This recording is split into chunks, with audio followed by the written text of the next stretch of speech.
Hadi daha yüksek.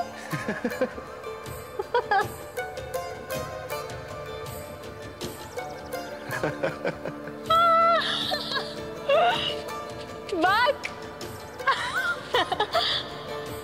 Uçuyorum.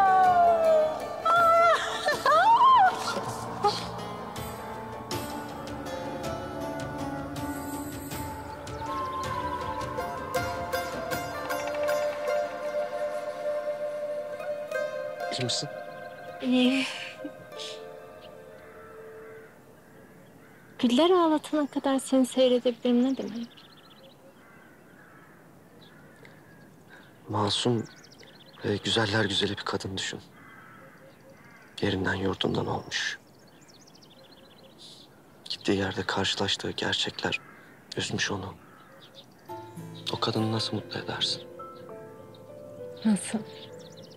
Bence onu mutlu etmenin en iyi yolu onu güllerin arasına bırakmak. Çünkü gül kokusu hüznü hemen mutluluğa çevirir.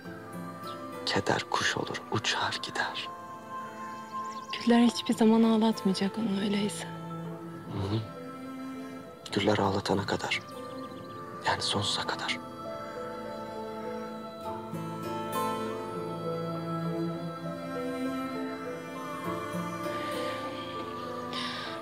Ya o kadının yaşadıkları, yani ailesinin başına gelenler... ağlaması için yeterliyse? Ailelerimizin arasında yaşananlar benim hiç umurumda değil. Ya bu yaşadıklarımız hiç bitmeyecek bir kışın habercisiyse? Senin kışını bahara çevirmek için aşamayacağım engel yok. Çünkü ben... Çünkü sen...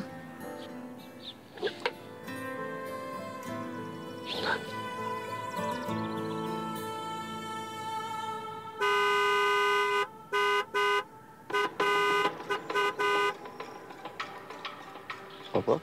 Toprak! Babanın geleceğini biliyor muydun? Yok, hayır.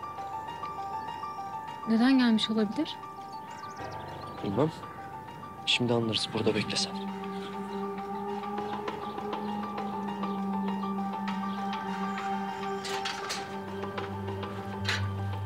Baba hayırdır? Oo! Toprak Bey'imiz de buradaymış. Tabii ya. Başka nerede olacaktı ki? Abi. Tabii. Kızın babası gece evimi bassın, sabahına oğlum kızın kollarında alsın soluğu. Aferin sana. Ama biraz ayıp olmuyor mu? İşte ben de onu söylüyorum. Toprak Efendi biraz ayıp olmuyor mu? Hı? Senin şimdi ailenle birlikte işinde gücünde olman gerekmiyor mu? Bir halini hatırını sormaya geldim işte. Geçeceğim şirkete, tamam. İyi. Senin ne işin var burada? Gonca'nın bütün sorularının cevabını vermeye geldim.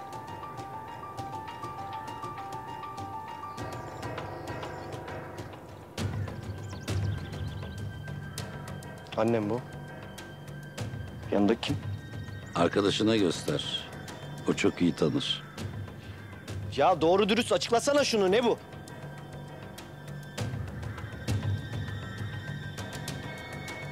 Büyük bir günahın vesikası.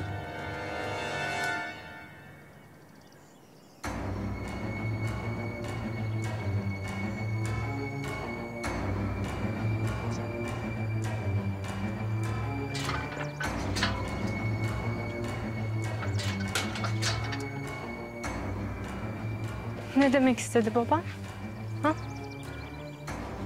Bu benim annem. Bu kim? Benim annem. Nasıl yani? Annen burada hamile ama... babanla İstanbul'da tanışmamışlar mıydı? Evet, evet. 19 Şubat 1990. 19 Şubat 1997. Benim doğumumdan 4 ay önce çekilmiş bu fotoğraf.